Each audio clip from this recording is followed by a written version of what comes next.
सरकारी जमीन पर दरअसल निर्माण कार्य करवाया जा रहा था। प्रशासन ने इसे रुकवा लिया है। कार्य कुम्हेर कस्बे का ये पूरा मामला है। देर रात को ही घटनास्थल पर पहुंची थी पुलिस। वीएचपी और बजरंग दल के कार्यकर्ता भी मौके पर जुटे। अधिकारियों को अवगत कराकर कार्य को बंद कराया गया है। फिलहाल आपको बता दें कि नगर पालिका की जमीन पर यह अवैध निर्माण किया जा रहा था। मामले को गंभीरता से लेते हुए एएसपी ने निरीक्षण किया है। विवादित भूमि पर नगर पालिका की संपत्ति का बोर्ड लगाया। शांति व्यवस्था बनाए रखने के लिए मौके पर पुलिस जाब्ता भी तैनात किया गया है। तस्वीरें भी आपको दिखा रहे डीग के कुम्हेर का ये पूरा मामला है। तो आपको बता दें कि दरअसल डीग में इस जमीन पर मस्जिद का निर्माण करवाया जा रहा था। बिना अनुमति के मस्जिद निर्माण को लेकर जबरदस्त बवाल हुआ। सरकारी जमीन पर यह निर्माण कार्य करवाया जा रहा था। तो वहीं प्रशासन ने फिलहाल इस निर्माण कार्य को रुकवाया है। कुम्हेर कस्बे का यह पूरा मामला है। देर रात को ही घटनास्थल पर पुलिस पहुंच गई थी, जिसके बाद मौके पर भारी पुलिस बल जाब्ता भी तैनात किया गया ताकि किसी तरह की कोई तनावपूर्ण स्थिति ना बने। साथ ही आपको बता दें कि वीएचपी और बजरंग दल के कार्यकर्ता भी मौके पर जुटे। अधिकारियों को इस पूरे मामले के बारे में अवगत कराकर कार्य को बंद कराया गया। नगर पालिका की जमीन पर ये अवैध निर्माण किया जा रहा था। तो मामले को गंभीरता से लेते हुए एएसपी ने भी निरीक्षण किया है और विवादित भूमि पर नगर पालिका की संपत्ति का बोर्ड लगाया गया। साथ ही शांति व्यवस्था बनाए रखने के लिए मौके पर पुलिस जाब्ता भी तैनात किया गया है। तस्वीरें भी आपको दिखा रहे हैं, ये एक्सक्लूसिव तस्वीरें टीवी स्क्रीन पर। हल्का कुम्हेर से जानकारी ली गई तो इसमें ये बताया गया है उनके द्वारा कि ये जो ज़मीन है ये फ़िलहाल 1641 खसरा नंबर में नगर पालिका कुम्हेर के नाम दर्ज है और उनके द्वारा किसी को इसका आवंटन नहीं किया गया है। तो वर्तमान में ये ज़मीन जो है नगर पालिका कुम्हेर की है और आगे इस ज़मीन के संबंध में जो कोई भी निर्णय लिया जाएगा वो नगर पालिका कुम्हेर के द्वारा ही लिया जाएगा।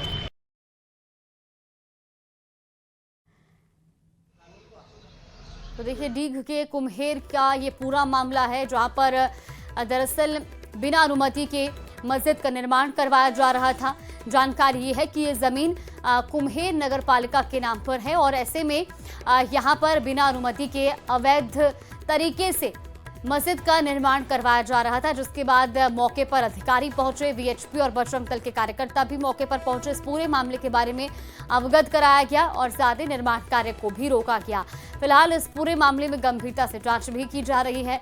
शांति व्यवस्था बनाए रखने के लिए मौके पर भारी पुलिस बल भी तैनात किया गया। अधिकारियों को भी इस पूरे मामले के बारे में अवगत कराया गया, जिसके बाद अब आपको बता दें कि मामले को गंभीरता से लेते हुए एएसपी भी इस पूरे मामले पर जांच कर रहे हैं। इसी खबर पर हमारे सहयोगी दीपक हमारे साथ जुड़े। दीपक, अवैध तरीके से बिना अनुमति के यहाँ पर मस्जिद का निर्माण कार्य करवाया जा रहा था। कौन वो लोग थे जो इस तरीके से निर्माण करवा रहे थे? क्या उनकी पहचान अभी तक हो पाई है? उनसे पूछताछ की जा रही है क्या? देखिए, बिल्कुल ये कुम्हेर कस्बे में जो बस स्टैंड है वहाँ का ये पूरा मामला है।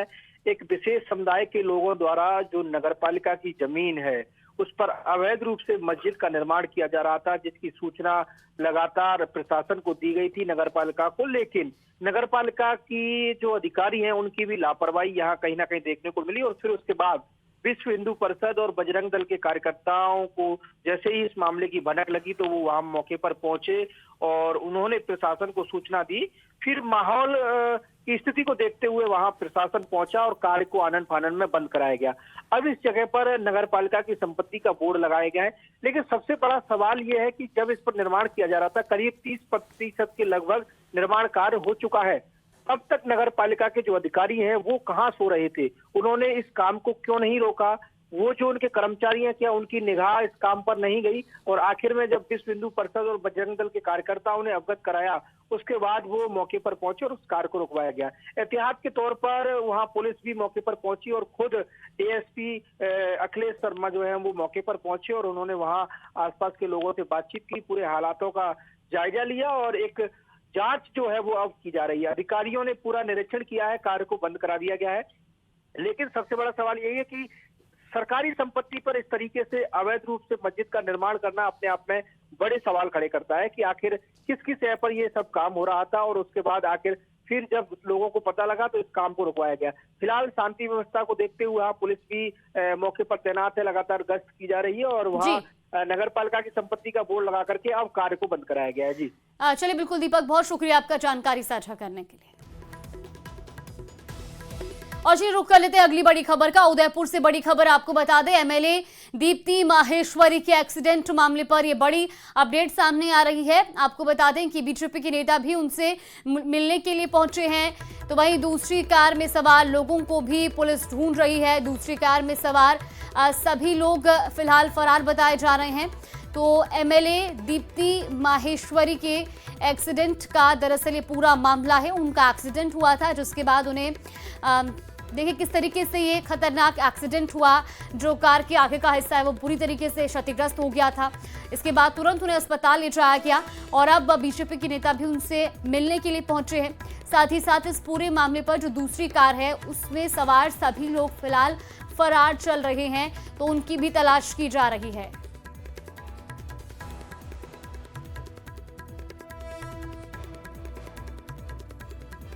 और अब जोधपुर से बड़ी खबर सामने आ रही है। एक बार फिर जेल लौटे आसाराम। इस वक्त की ये बड़ी खबर, राजस्थान हाईकोर्ट ने नहीं बढ़ाई अंतरिम जमानत। ऐसे में फिर से जेल लौटे आसाराम की तस्वीरें भी आपको दिखा रहे हैं। राजस्थान हाईकोर्ट ने उनकी अंतरिम जमानत को आगे नहीं बढ़ाया और अब उनकी क्योंकि अंतरिम जमानत की जो सीमा थी वो पूरी हो चुकी है और ऐसे में अब वो वापस एक बार फिर जेल लौटे हैं। तस्वीरें भी आपको दिखा रहे हैं टीवी स्क्रीन पर। जोधपुर की ये तस्वीरें हैं। राजस्थान हाई कोर्ट ने अंतरिम जमानत आगे नहीं बढ़ाई है और एक बार फिर जेल लौटे आसाराम।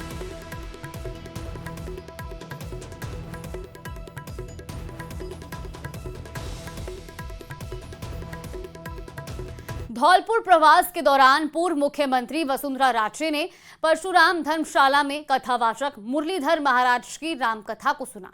रामकथा सुनने के बाद उन्होंने अपने संबोधन में कुछ ऐसी बातें कही जिसकी चर्चाएं अब सियासी गलियारों में भी शुरू हो गई है। इस रिपोर्ट में देखिए।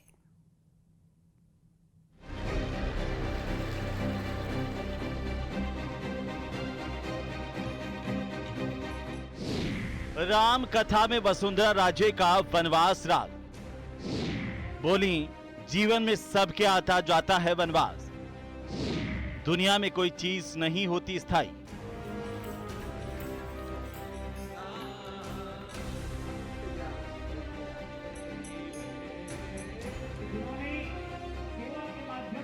धौलपुर में करीब 2 घंटे तक कथावाचक मुरलीधर महाराज की राम कथा सुनने के बाद वसुंधरा राजे ने लोगों को संबोधित करते हुए जिस तरीके से वनवास का जिक्र किया, उसके राजनीतिक मायने निकाले जा रहे हैं। राजनीति के जानकार उसे मौजूदा हालात से जोड़कर देख रहे हैं। पूर्व सीएम वसुंधरा राजे ने कहा कि वनवास सिर्फ भगवान राम की जिंदगी का ही हिस्सा नहीं है। हर इंसान के जीवन में कहीं ना कहीं वो वनवास आ ही जाता है। वनवास महाराज एक भगवान श्री राम के जिंदगी का ही एक हिस्सा नहीं है। हर इंसान का वो एक हिस्सा है। मैंने वनवास की बात करनी है, लेकिन इंसान के जीवन में, हर इंसान के जीवन में कहीं न कहीं वो वनवास आ ही जाता है। पर आता है तो जाता भी है।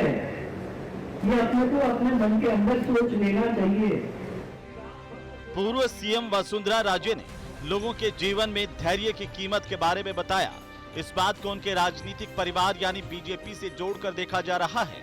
ये जाहिर है कि राजस्थान में बीजेपी की सरकार बनने के बाद से राजे को उस तरह की जिम्मेदारी नहीं मिली जिसकी उम्मीद उनके समर्थक कर रहे थे।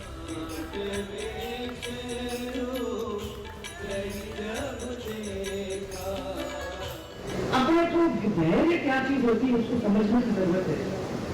और दुनिया में कोई चीज स्थायी नहीं है, तो अगर वो आई है तो जाएगी भी। तो वनवास भी कोई स्थायी नहीं है, आएगा तो जाएगा भी।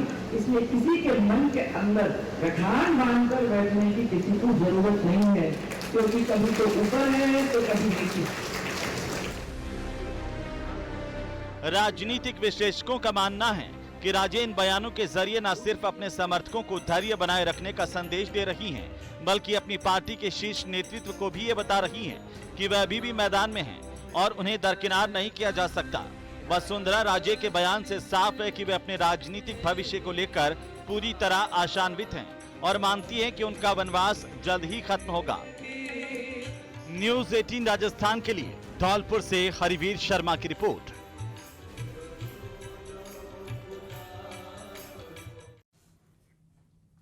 तो मैं अजमेर से बड़ी खबर आपको बता दें, अजमेर दरगाह में शिव मंदिर के दावे का मामला ये पूरा है, जहां सिविल कोर्ट में आज फिर इस मामले पर सुनवाई होगी। अजमेर सिविल न्यायालय में आज एक बार फिर इस मामले पर सुनवाई होनी है। हिंदू सेना के राष्ट्रीय अध्यक्ष विष्णु गुप्ता की ओर से यह दावा किया गया था।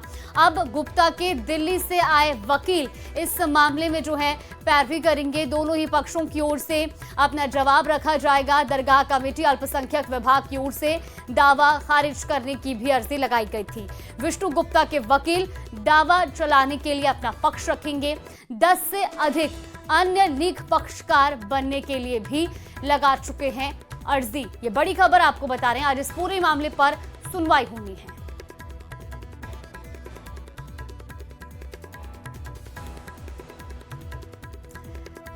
तो दरगाह कमेटी ने लगाई थी दावा खारिज करने की अर्जी। ऐसे में आज इस मामले पर सुनवाई होगी, जहां दोनों ही पक्ष अपना अपना जो है जवाब रखेंगे। तो अजमेर दरगाह में शिव मंदिर मामले का दावा किया गया था और ऐसे में आपको बता दें कि सिविल कोर्ट में आज फिर इस मामले पर सुनवाई होनी है।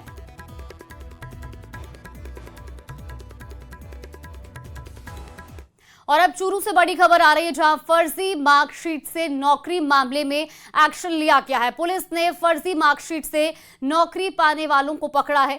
पुलिस ने विकास गोदारा को भी गिरफ्तार किया है। आरोपी ने खुद बनाई थी बिहार बोर्ड की मार्कशीट। डाक विभाग के बीपीएम पद पर 2022 में चयन हुआ था। अब फर्जी मार्कशीट के जरिए नौकरी पाने वालों पर पुलिस का एक्शन देखने को मिला है। दरअसल आपको बता दें कि पुलिस ने फर्जी मार्कशीट से नौकरी पाने वालों को पकड़ा है और इसमें विकास गोदारा को गिरफ्तार किया गया है। आरोपी ने अपनी खुद बिहार बोर्ड की मार्कशीट बनाई थी। डाक विभाग बीपीएम पद पर 2022 में चयन हुआ था और अब पुलिस ने इसे गिरफ्तार कर लिया। इस वक्त की ये बड़ी खबर। चूरू से बड़ी खबर आपको बता रहे, जहां आपको बता दें कि फर्जी मार्कशीट के जरिए नौकरी पाने वालों पर अब पुलिस का शिकंजा देखने को मिला है।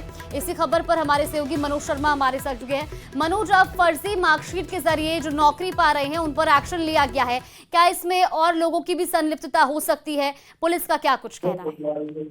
जी बिल्कुल, मैं बताना चाहूंगा कि जो पूरा मामला है, ये जो डाक विभाग है उसके अंदर जो फर्जी दस्तावेज पाए गए थे उस मामले को लेकर और ये मुकदमा दर्ज हुआ था जून 2025 में, जिसके बाद कोतवाली थाना पुलिस के द्वारा लगातार इस में कार्रवाई की जा रही है इस मामले में। और इसी कार्रवाई की कड़ी के अंदर जो बघेला गांव का युवक है उसको गिरफ्तार पुलिस के द्वारा किया गया है, जिसने खुद ने फर्जी मार्कशीट बना के और जो पटना बोर्ड है उसकी फर्जी मार्कशीट बनाई, जिसमें उसने 10वीं की इस मार्कशीट में 98% अंक है वो दर्शाते हुए नौकरी है वो हासिल की थी। और बीपीएम की जो नौकरी है वो बीपीएम की नौकरी हासिल करने के बाद जब डाक विभाग के द्वारा इसका सत्यापन करवाया गया प्रमाण पत्रों का, तब ये फर्जीवाड़ा पकड़ में आया था, जिसके बाद कोतवाली थाने में मुकदमा दर्ज हुआ था। और कोतवाली थाने में मुकदमा दर्ज होने के बाद अब पुलिस के द्वारा ये कार्रवाई की गई है। इसके अंदर जो